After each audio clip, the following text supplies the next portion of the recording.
Yellow, fellow people, and today I'll be taking a look at Transformers Legacy Evolution Core Class Grimlock. So, taking a look at the figure. Wait, what? Before we take a look at this figure, let's take a look at the packaging quickly. So, you can see it's the packaging of Core Class with the cutout supporting his back. You can see the robot mode as well as Dino mode art. You can see the box art as well as some product shots on the top. And he has 3 of these 6 components for Volcanicus. Even though this is the only Dinobot I have. So you may be wondering, where's the QR code for this figure?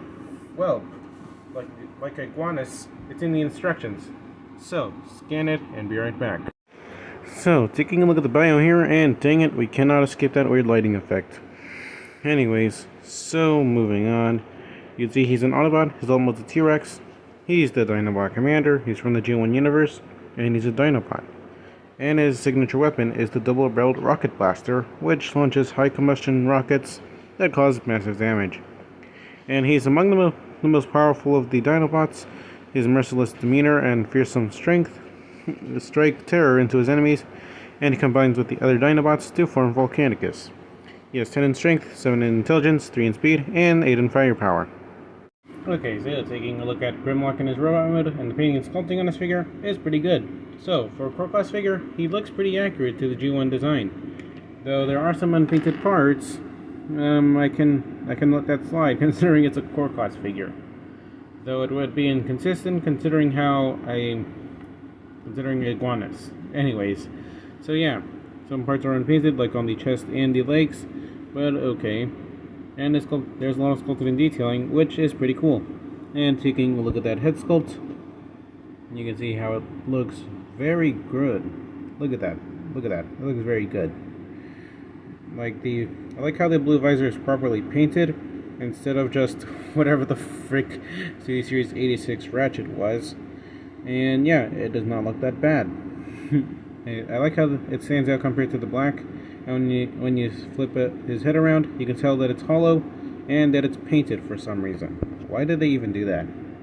Like seriously, they could have learned from from 3 Starscreams. All of them had their heads paint chipped at some point. Oh frick. Anyways, so moving on to accessories, which I accidentally dropped. It's his double-barreled cannon, and to be honest, it's kind of like a double-edged sword. For one, I actually like the accessory, but on the other hand, why the heck is it hollow, and why is it so blocky?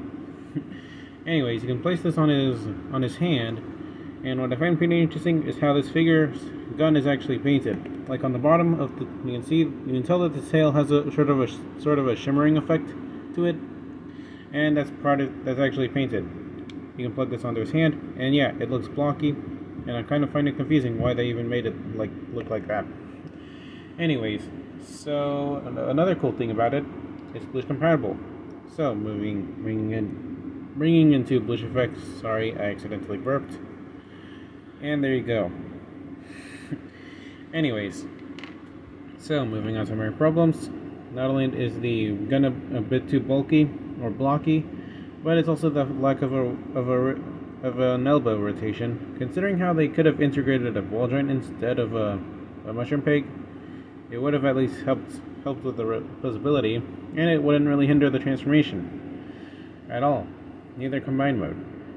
Anyways, so let's just move on to visibility now, shall we? He has a swivel at the head, though for some reason it's kind of loose. He has a ball joint at the shoulder, a swivel at the elbow, and his arms can spread out that far.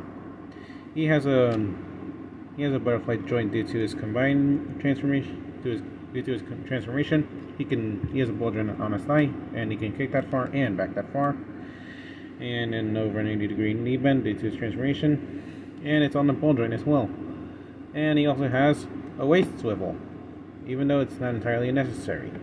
So yeah, that's basically all of his visibility. Let's just move on to size comparisons now, shall we?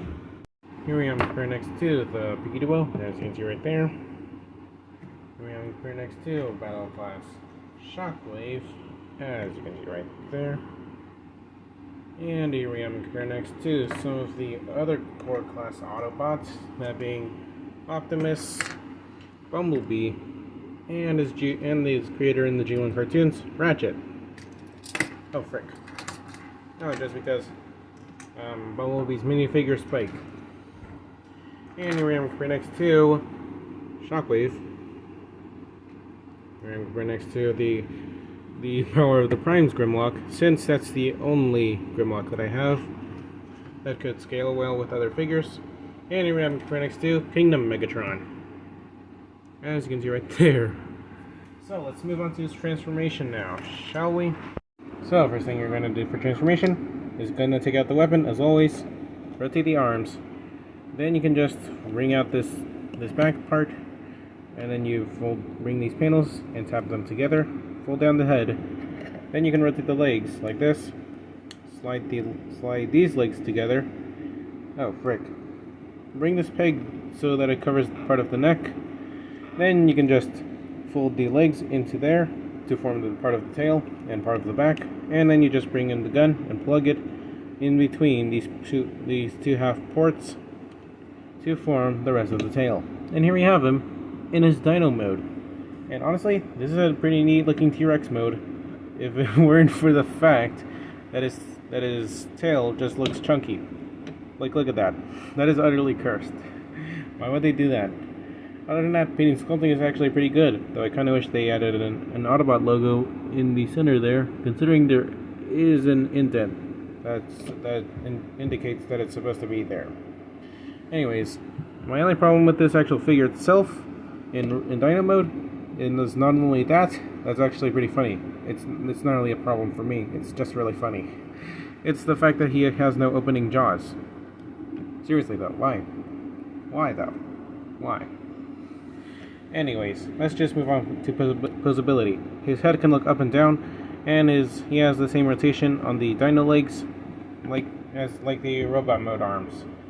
And there's no rotation at anywhere else. This figure is just a brick, even on the tiny arms, which honestly I can't really blame him. Anyways, let's just move on to size comparisons now, shall we?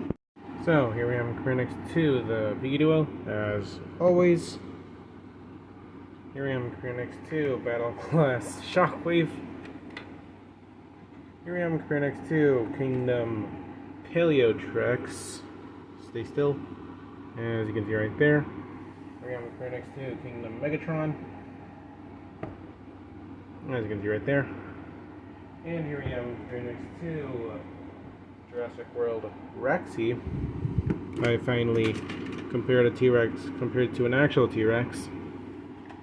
And here we have next to the Power of the Primes Grimlock, and the rest of the core class Autobots.